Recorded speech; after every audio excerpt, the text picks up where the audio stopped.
Good morning. It is the Sunday here, exactly 2 weeks out from the ultra marathon. Just had a coffee, been doing a little bit of work here, and today is the big run. We've got 18 miles to do today up in the mountains. There's a lot of snow outside, so I have got a pair of these yak tracks on. So these are the spikes that I've got underneath my shoes, and I've got some gaiters on as well, so the spikes hopefully will stop me from slipping on my ass, and I've got the gaiters as well just to help prevent any snow and stones and whatever getting into my shoes, because I'm expecting to get into some pretty deep snow there today. And I've got my heart rate monitor on because I need to keep a closer eye on how many calories I'm going to go through. Obviously I've got it connected to my Garmin, it gives me a rough estimate. It isn't that accurate, but when I wear the heart rate, it just, makes it, the heart rate monitor makes it a little bit more accurate to me. So I know exactly how many calories I've got to kind of replenish myself with in order to ensure that I don't lose any muscle and to make sure that I can still perform out there without bonking. So in my back hydration pack here, I've got in the hydration pack, I've got my HydroCharge, my glutamine, my branched chain amino acids. I've also got four pancakes, from Nutrition Solutions. I got some picky bars in the side there as well.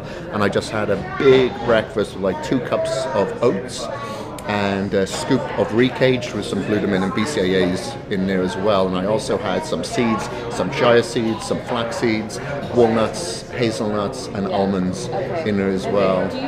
So I should have enough energy out there in the cold. You generally shiver a little bit more, go through more calories. But the idea today is just to get in 18 miles, hit a few inclines, make sure that I get a bit of elevation in there. And this will be my big run for me as I lead into this ultra marathon. And I think it's essential for you to put in a couple of these bigger runs just so you can get used to being on tired legs, running for that long, getting a better idea of what your nutrition and hydration strategy should be, and condition your resolve. It's best to go out into the worst conditions and do it as opposed to the better conditions. So I'll see you out there. Okay, I am 3.7 miles in. Sunshine was running with me up until like 3 miles ago, and so she carried on the Crestline Trail. I went on a Sidewinder, and now it's basically turned into deep snow. So there isn't so much of a trail here, which is bloody hard going. Oh man, I don't know if I've made the right decision here. This is going to be very, very slow going. Whew. Okay, I'll just continue up here for a mile or so and see if it gets any better, but I'm a stubborn prick, so I'll probably keep going. I'm 13.3 miles in, and I feel like I need to go back to school. I really made a childish mistake. I went way, way too hard and too fast in the first 9 miles. I tried going up this trail called Sidewinder. It got way too deep, so I decided to turn around, and I thought, okay, Sunshine's a mile ahead of me, but I wonder if I can catch her up before I get to the bottom of Hulls Gulch. So I booked it so hard. And at the very end, I managed to catch her up. I was doubting myself. I was thinking, there's no way she could have gone this trail. She must have gone back the other way, but she had gone that way. But she was going a lot faster, and I was trying to go a lot faster, catching up. And it's totally destroyed me. I'm heading up there towards Table Rock now.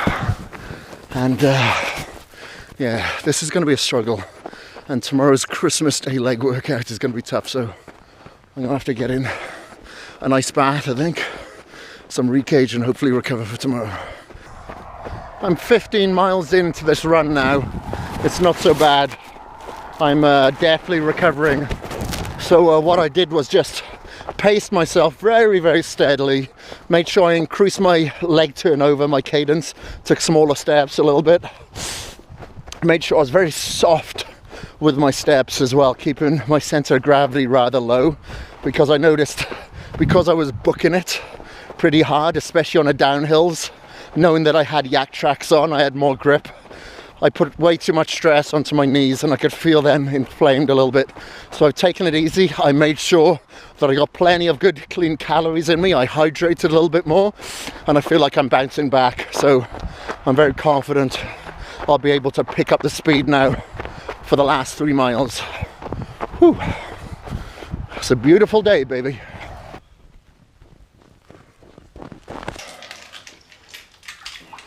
All right, ladies and gentlemen, proud moment. 18.2 miles are finished. And would you believe it, or 18 miles, but when I got to 18.2, I bumped into Kenny McDaniel, who's actually helping me put together this program. Bumped into him at the gas station. So finished with the 18 miles. I'm obviously, even though I was running in the snow, I've probably got a lot of inflammation around the joints, the connective tissue and in the muscles. So I immediately jumped into this ice bath now. Ice is starting to defrost a little bit.